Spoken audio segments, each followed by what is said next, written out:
నిన్న సాయంత్రం అంతా అయిపోయింది మేనిఫెస్టో అంతా. చంద్రబాబు నాయుడు నువ్వు ఎన్ని మేనిఫెస్టో రిలీజ్ చేసావు ఇప్పటికీ? 94లో ఎన్టీ రామారావు మేనిఫెస్టో ఇచ్చాడు. మద్యపాన నిషేధం, ₹2 కిలో బియ్యం, హార్స్ పవర్ ₹50 కరెంటు రైతులకి, ప్రతి పేదవాడికి 3 సెంటు స్థలం ఇచ్చి ఇల్లు నిర్మాణం చేసిస్తా ఎన్టీ రామారావు ఇచ్చినటువంటి మేనిఫెస్టో. ఆయన 8 నెలల్లో అత్యంత క్రూరంగా నువ్వు ఎన్టీ రామారావు కుటుంబ సభ్యులు ఎన్టీ రామారావు సీట్లు ఇచ్చి అనామకుల్ని ఎమ్మెల్యేలను చేస్తే ఇటువంటి వెధవలో కలిసి వైస్రావుట్లో క్యాంప్ పెట్టి ఆయన దించేశారు. ఆయన చావుకు కారణమయ్యారు మీ వెధవలంతా కలిసి. ఏం చేశారు? ₹2 కిలో బియ్యం తీసి 5.5 చేసావు. హార్స్ పవర్ ₹50 కరెంట్ తీసి రైతులు ఆందోళన చేస్తే బషీర్బాగ్లో కాల్చి చంపావు రైతుల్ని. మద్యపాన నిషేధాన్ని తీసేశావు. ఒక్కడ కూడా 3 సెంటు స్థలం కాదు కదా, కనీసం సెంటు స్థలం ఇచ్చి ఒక్క ఇల్లు కూడా నిర్మాణం చేసేవులా. మళ్ళీ 99లో వచ్చావు. 99లో మళ్ళీ ఎన్నికల మేనిఫెస్టో అన్నావు, మళ్ళీ ఇచ్చావు. 2004లో ఓడిపోయావు. నువ్వు చంద్రబాబు నీకు దమ్ము ధైర్యం ఉంటే నువ్వు 40 ఏళ్ళ ఎక్స్పీరియన్స్ రాజకీయాల్లో ఉందని చెబుతున్నావు. 75 సంవత్సరాలు నీకు వయసు ఉంది. నువ్వు 94లో ఎన్టీ రామారావు ఇచ్చినటువంటి మేనిఫెస్టోని, 99లో నువ్వు ఇచ్చినటువంటి మేనిఫెస్టోని, 2014లో నువ్వు ఇచ్చినటువంటి మేనిఫెస్టోని తీసుకుని ఎక్కడికైనా రా డిబేట్కి. రాష్ట్రంలో ప్రజల ముందైనా మీడియా ముందైనా ఎక్కడైనా సరే మేము జగన్మోహన్ రెడ్డి గారు ఇచ్చినటువంటి 2019 మేనిఫెస్టో తీసుకుని వస్తాం. రాజశేఖర రెడ్డి గారు ఇచ్చినటువంటి 2004 మేనిఫెస్టో తీసుకొస్తాం. 2009 మేనిఫెస్టో తీసుకొస్తాం. రాజశేఖర రెడ్డి గారు 2004లో చెప్పినటువంటి ఏ వాగ్దానాన్నైనా సరే అమలు చేయకుండా ఉంటే వైఎస్ఆర్ కాంగ్రెస్ పార్టీ తీసేస్తాం. 2004లో రాజశేఖర రెడ్డి గారు ఇచ్చినటువంటి వాగ్దానాలని నేను అధికారంలోకి వస్తే ప్రజలకు ఇది చేస్తానని చెప్పినటువంటి ఏ వాగ్దానాన్నైనా సరే ఇది చేయలేదు అని చెప్తే వైఎస్ఆర్ కాంగ్రెస్ పార్టీ తీసేయడానికి సిద్ధంగా ఉన్నాం. ఆయన ఇచ్చినటువంటి వాగ్దానాలనే కాదు, ఫీజు రియంబర్స్మెంట్ అనేటువంటి వాగ్దానాన్ని ఎన్నికల్లో ఇవ్వలా, ఆరోగ్యశ్రీ అనేటువంటి వాగ్దానాన్ని ఆయన ఎన్నికల్లో ఇవ్వలా. అయినా కూడా అటువంటి మహత్తరమైనటువంటి 108లు 104లో ఇవన్నీ కూడా ఎన్నికల్లో లేవు. వాగ్దానాల్లో మేనిఫెస్టోలో లేవు. లేని కూడా చేసినటువంటి మహానుభావుడు రాజశేఖర రెడ్డి గారు. కాబట్టే నువ్వు 2009లో ఉచిత బదిలీ పథకం, ఇంటింటికి డబ్బులు ఇస్తా, ఇది లోకేష్ గారు కనిపెట్టాడు, మా అబ్బాయి దీన్ని పనిపెట్టాడు. 4 పార్టీలు కలిసి టీఆర్ఎస్, నువ్వు, సిపిఎం కలిసి మహాకూటం పెట్టి ఆల్ ఫ్రీ బాబు అని చెప్పాడు రాజశేఖర రెడ్డి గారు ఆ రోజు. నిన్న అన్నీ కూడా ఆల్ ఫ్రీకి ఇస్తానని చెప్పినా కూడా రాజశేఖర రెడ్డి గారు 4 కేజీలు ఇచ్చేటువంటి బియ్యం 5 కేజీలు ఇస్తాను నేను ఎన్నికల్లో గెలిస్తే. 7 గంటలు ఇచ్చేటువంటి ఉచిత విద్యుత్తుని రైతులకి 9 గంటలు ఇస్తాయి. 2 చెప్పాడు రాజశేఖర రెడ్డి గారు. అయినా కూడా 2009లో రాజశేఖర రెడ్డి గారిని నమ్మి గెలిపించారు. ఎందుకంటే నువ్వు దొంగవే 420 గాడు అని 2009లోని రాష్ట్ర ప్రజలకు తెలుసు. 2014లో ఏం చేశావు? 650 వాగ్దానాలు ఇచ్చావు.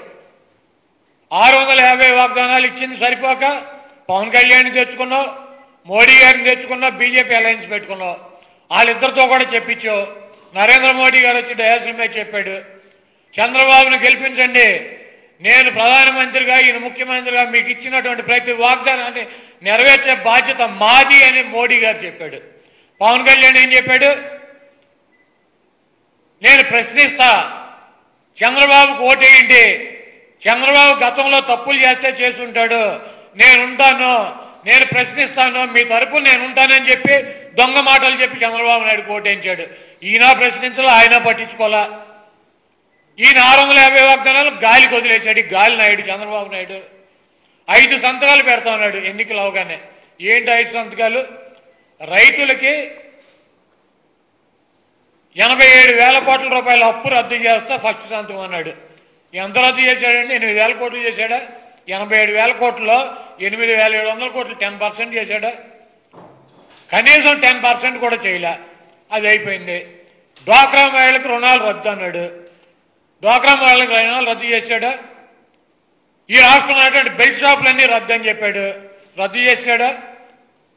కేజీ నుంచి పీజీ దాకా ఉచిత విద్యుత్ అని చెప్పాడు. గవర్నమెంట్ స్కూల్స్ గాలికి వదిలేశాడు. లక్షల లక్షల రూపాయలు ఫీజులు పెంచుకుంటా కాలేజీలకి స్కూల్స్కి పర్మిషన్ ఇచ్చాడు. స్కూల్స్కి అయితే 5 పైసలు బిల్లు ఇవ్వలేదు చదువుకునే పిల్లలకి. కాలేజీలో చదువుకునేటువంటి పిల్లలకి 33,000 ఇచ్చాడు. 1,25,000 ఫీజు తీసుకుంటే ఇటు 33,000 ఇస్తాడు. ఆరోగ్యశ్రీ సంకనాకి ఇచ్చేశాడు. 108 షెడ్లకు పంపించేశాడు. 104 షెడ్లకు స్క్రాప్ కమ్మేశారు. ఏం చేశాడు 650 వాగ్దానాల్లో? రైతులకి చేయలే, మహిళలకి చేయలే, ఎవరిని యువతకి ఏంటి నిరుద్యోగ వృత్తి 2,000 ఇస్తా అని చెప్పాడు 2014లో. ఎప్పుడు ఇచ్చాడండి? 2019 ఫిబ్రవరి, మార్చి, ఏప్రిల్ ఇచ్చాడు 10 లక్షల మందికి. ఈ రాష్ట్రంలో 30 లక్షల మంది ఉద్యోగం లేనటువంటి యువత ఉంది. ఇంటింటికి ఉద్యోగం ఇస్తాను, ఉద్యోగం ఇవ్వలేకపోతే 2,000 రూపాయలు నిరుద్యోగ వృత్తి ఇస్తా అని చెప్పాడు. ఎవరికన్నా ఒక ఉద్యోగం ఇచ్చాడు ఈ పప్పుగాడికి వెదవకు తప్పించి. నిరుద్యోగ వృత్తి 10 లక్షల మందికి ఫిబ్రవరి, మార్చి, ఏప్రిల్ 2019 ఇచ్చాడు. ఈరోజు చెబుతాడు పెన్షన్లు నేనే చేసే తమ్ముళ్ళు 2,000 అని చెప్పి. నువ్వు అధికారంలోకి వచ్చినాక 2014లో అక్టోబర్ 2వ తారీఖు దాకా 200 ఇచ్చావు పెన్షన్ 5 నెలలు. మేలో నువ్వు అధికారంలోకి వస్తే మే, జూన్, జూలై, ఆగస్టు, సెప్టెంబరు 5 నెలలు 200 రూపాయలు నువ్వు ఇచ్చింది పెన్షన్. 5 నెలలు కలిపి 1000 రూపాయలు ఇచ్చావు. ఆ తర్వాత 2019 జనవరి, ఫిబ్రవరి, మార్చి, ఏప్రిల్, మేది మళ్ళీ జగన్మోహన్ రెడ్డి గారు ఇచ్చారు. మేది కూడా ఈయన కలిపేసిన 5 నెలలు 5 రోజులు 10,000 ఇచ్చాడు. 10,000 11,000. మధ్యలో 50 నెలలు 50,000 ఇచ్చాడు. నువ్వు ఒక పెన్షన్ దాడికి ఎంత ఇచ్చావు? 60,000 రూపాయలు ఇచ్చావు. 37 లక్షల మందికి 60,000 రూపాయలు ఇచ్చావు. ఈరోజు జగన్మోహన్ రెడ్డి గారు 64 లక్షల మందికి 2,250 అధికారంలో వచ్చినాక ఆ సంవత్సరం తర్వాత రెండో సంవత్సరం 2,500, 2,750, ఇప్పుడు 3,000 రూపాయలు పెంచుతున్నారు. అంటే యావరేజ్ 2,500, 64 లక్షల మందికి ఇచ్చాడు. 60 నెలలు ఇంటూ 2,500 ఎంత? 1,50,000. ఒక పెన్షన్దారుడికి జగన్మోహన్ రెడ్డి గారు ఇచ్చినటువంటి డబ్బు 1,50,000. చంద్రబాబు నాయుడు ఇచ్చినటువంటి డబ్బు 60,000. 37 లక్షల మందికి 22,000 కోట్లు చంద్రబాబు ఇస్తే ఈ రాష్ట్రంలో వృద్ధులకి, వితంతులకి, వికలాంగులకి 5 సంవత్సరాలు 22,000 కోట్లు ఇచ్చాడు చంద్రబాబు నాయుడు. ఈరోజు జగన్మోహన్ రెడ్డి గారు 97,000 కోట్ల రూపాయలు ఇస్తున్నాడు ఏ పెన్షన్ రూపంలో. నీకు జగన్మోహన్ రెడ్డి గారికి ఏమైనా సంబంధం ఉందా? 45 సంవత్సరాలు దాటినటువంటి మహిళలకి 18,750 రూపాయలు ఇస్తున్నాడు. అంటే నెలకెంత? 1,500 పైన. ఇప్పుడు ఈ 1,500 ఇస్తానని చెబుతున్నాడు. చదువుకునేటువంటి విద్యార్థులకి మగ అయినవచ్చు, ఆడవచ్చు. వసతి దీవెన, విద్యా దీవెన, స్కూల్ పిల్లలకి స్కూల్ ఆధునీకరణ చేయటం. గతంలో చదువుకునేటువంటి పిల్లలకి 5th క్లాస్ దాటి నాకు ల్యాప్టాప్లు ఇస్తానని చెప్పాడు ప్రతి విద్యార్థికి. ఎవరికన్నా ఇచ్చాడా ఈ వెధవ? ఒక్క ల్యాప్టాప్ ఇచ్చాడు ఎవరికన్నా? కేజీ నుంచి పీజీ దాకా ఎవరికన్నా ఉచితంగా విద్య ఇచ్చాడా? గవర్నమెంట్ స్కూల్స్ అన్నింటినీ మూసేసి పాడిపడిపోయేటట్టు చేశాడు. ఈరోజు చంద్రబాబు నాయుడు 14 సంవత్సరాలు ముఖ్యమంత్రిగా ఉన్నాడు. ఎన్టీ రామారావు 7 సంవత్సరాలు ముఖ్యమంత్రిగా ఉన్నాడు. ఆ 7 ఏళ్ళు కూడా నేను వెనకాల నడిపా, రామారావుకి ఏం తెలవదని చెబుతాడు. ఈరోజు 40 సంవత్సరాలు రాజకీయాలు ఉన్నావు, ఇప్పుడు వచ్చి మళ్ళీ నాకు ఓటేయండి, నేను నిరుపేదలను ధనవంతులు చేస్తాను. ఈ 14 ఏడు ఎవరి సంఖ్య నాకెవరు నువ్వు?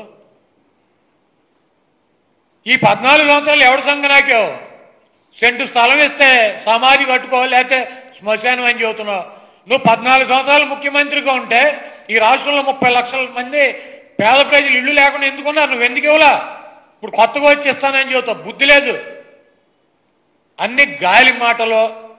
జగన్మోహన్ రెడ్డి గారిని తిడతాం, రామారావు గురించి ఒక నిమిషం మాట్లాడతాం, జగన్మోహన్ రెడ్డి గారిని ఒక అరగంట తిడతాం, మమ్మల్ని తిడతాం. చంద్రబాబు గారు ఇంద్రుడు, చంద్రుడు, పోటుగాడు, ఈడ పెద్ద కత్తి రామదాస్ అని చెప్పి సొల్లు కబుర్లు ఇవ్వడం వాడి గురించి. ఈ స్క్రాప్ నా కొడుకులు ఎప్పటికీ సర్పంచ్ కాదు కదా, వార్డు మెంబర్లు కూడా గెలవ నా కొడుకులను తీసుకొచ్చి డయాసుల మీద మాట్లాడిస్తాం. ఇదని మహానాడు ఎన్టీ రామారావు జయంతి, 100వ జయంతి, ఆయన గెలవని ఇవ్వాలంటే. హాయ్ ఫ్రెండ్స్, మా టుడే టుమారో యూట్యూబ్ ఛానల్ చూస్తున్నందుకు చాలా థ్యాంక్స్. మరిన్ని లేటెస్ట్ వీడియోస్ కోసం వెంటనే సబ్స్క్రైబ్ చేయండి. అలాగే ఈ బెల్ ని కూడా రింగ్ చేసేయండి. మా నోటిఫికేషన్స్ అన్ని మీ మొబైల్లో వస్తాయి. అలాగే మా వీడియోస్ మీకు నచ్చితే లైక్ చేయండి, షేర్ చేయండి, నచ్చకపోతే కామెంట్ చేయండి.